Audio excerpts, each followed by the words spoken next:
আসসালামু আলাইকুম রাহমাতুল্লাহ। আশা করি আল্লাহর অশেষ রহমতে সকলেই অনেক ভালো আছেন। প্রিয় দর্শক, আজকের ভিডিওতে আলোচনা করতে যাচ্ছি আল্লাহ যখন কাউকে ভালোবাসে তখন কেন তার জীবনে এই 4টি কষ্ট বারবার দেয়। চলুন জেনে নেই তা বিস্তারিত আলোচনার মাধ্যমে। তার আগে যারা এখনো এই চ্যানেলে নতুন আছেন, ভিডিওতে একটি লাইক দিয়ে চ্যানেলটা অবশ্যই সাবস্ক্রাইব করবেন। আমরা অনেক সময় অবাক হই আল্লাহর প্রিয় বান্দারা কেন জীবনে এত কষ্ট পান, কেন তাদের জীবনে বিপদ, পরীক্ষা আর দুঃখ দুর্দশা আসে। এই বিপদগুলো কেন তাদের জীবনে বারবার আসে? এই বিপদগুলো কোনো অভিশাপ নয় তো? না, বরং আল্লাহর রহমত। আল্লাহ যাদের ভালোবাসেন তাদেরকে পরীক্ষা করেন এবং তাদের ইমানকে পরিশুদ্ধ করেন। আজকের আলোচনায় আমরা জানবো আল্লাহর ঘনিষ্ঠ বান্দাদের এই 4টি বিপদ দিয়ে আল্লাহ তাদেরকে পরীক্ষা করেন। ইমানের পরীক্ষা, ধৈর্যের পরীক্ষা। চলুন একে একে আমরা এখন জেনে নিই সেই 4টি বিপদ কি কি। তার আগে আমাদের এই ভিডিওটি অবশ্যই স্কিপ না করে সম্পূর্ণ ভিডিওটি ধৈর্য সহকারে দেখবেন, কেননা আজকের ভিডিওতে এমন 4টি গুরুত্বপূর্ণ পয়েন্ট নিয়ে আলোচনা করা হবে যা জানলে আপনার ইমান তাজা হবে। আর এই ভিডিওটি সম্পূর্ণ দেখলে আপনি আরো জানতে পারবেন যে আপনি আল্লাহর প্রিয় বান্দাদের তালিকার মধ্যে আছেন কিনা। চলুন এখন আমরা মূল আলোচনায় ফিরে যাই। নাম্বার 1, প্রথম বিপদ, দারিদ্র্য ও অভাব। আল্লাহর অনেক প্রিয় নবী ও রাসূল এবং অনেক ওলিরা ছিলেন যারা দারিদ্রতার মধ্যে দিয়ে জীবন কাটিয়েছেন। রাসূল সাল্লাল্লাহু আলাইহি ওয়াসাল্লাম বলেছেন, দারিদ্রতা আমার জন্য গৌরব।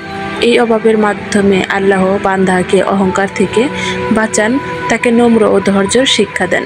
বাস্তব একটি উদাহরণ, নবীজির নবুয়াতের আগে তার ঘরে ঠিকমতো খাবার ছিল না, তিনি ঠিকমতো খাবার খেতে পারতেন না, এতটাই অভাবে ছিল। কিন্তু এরপরে আল্লাহ তাআলা তাকে এমন সম্মানিত করলেন যে তাকে দুনিয়ার নেতা বানিয়ে দিলেন। সুবহানাল্লাহ। তাই অভাব, দারিদ্রতা কোনো অভিশাপ নয়, বরং এগুলো আল্লাহর বিশেষ রহমত।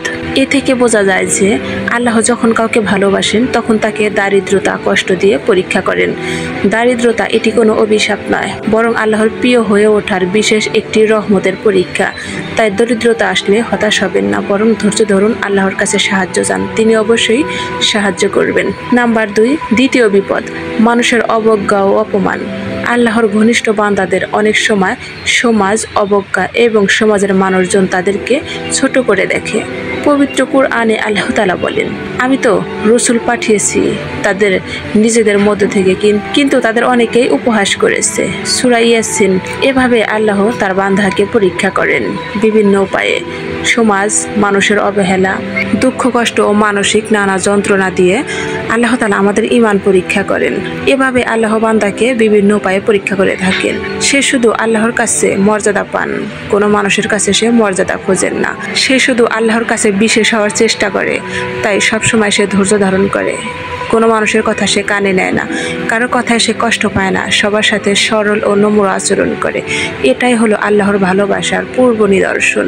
তৃতীয় বিপদ, শারীরিক কষ্ট ও অসুস্থতা। আল্লাহর এমন অনেক প্রিয় বান্দা যারা দীর্ঘদিন অসুস্থ থেকেছেন। উদাহরণ, হযরত আইয়ুব আলাইহিস সালাম যখন বছরের পর বছর 18 বছর যাবৎ তিনি অসুস্থ ছিলেন, তিনি ধৈর্য হারাননি, তিনি হতাশ হননি। যখন তার সারা শরীর পোকায় ধরেছিল, সারা শরীর পচে গিয়েছিল, তখনও তিনি আল্লাহর কাছে কোনো অভিযোগ করেননি, হতাশ হননি। তিনি ভাবেননি আল্লাহ তাকে সাহায্য করবেন না। তিনি সবসময় ভেবেছেন আল্লাহ তাকে সাহায্য করবে। তারপর আল্লাহ তাকে সাহায্য করেছিল। সে শুধু বলেছিল, হে আল্লাহ, সারা শরীর পচে গেছে, দুঃখ নেই, তুমি শুধু আমার জিহ্বাটা ভালো রেখো, যাতে আমি তোমার নাম নিতে পারি, তোমাকে স্মরণ করতে পারি, তোমাকে ডাকতে পারি। কষ্ট আমাকে ছুঁয়ে গেছে। তখন আল্লাহ তাআলা তাকে সাহায্য করেছিল। সে শুধু সাহায্য পেয়েছে তার ধৈর্যের ফলে।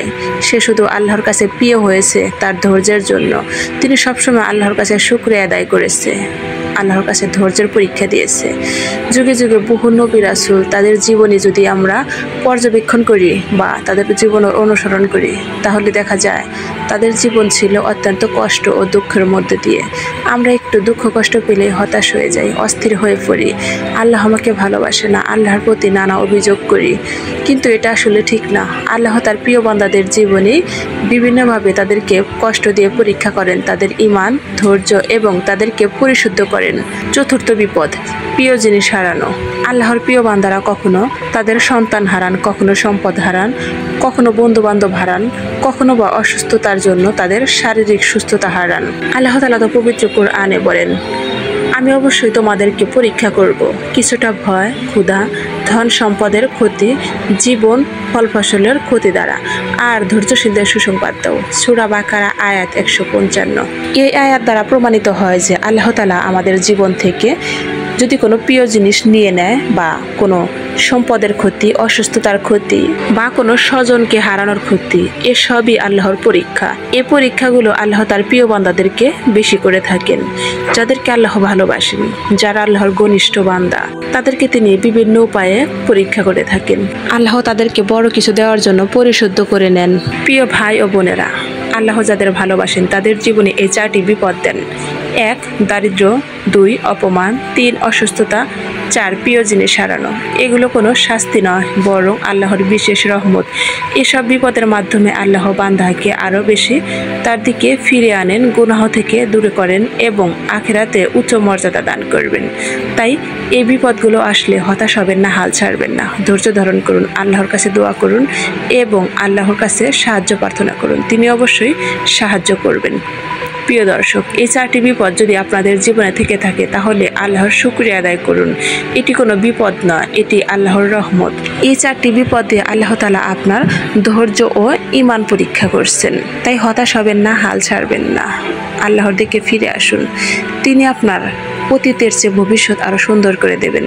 প্রিয় দর্শক, ভিডিওটি কেমন লাগলো কমেন্ট করে জানাবেন আর ভিডিওটি অনেক অনেক শেয়ার করবেন যাতে সকলে জানতে পারে আর অনেক বেশি উপকৃত হতে পারে। ধন্যবাদ।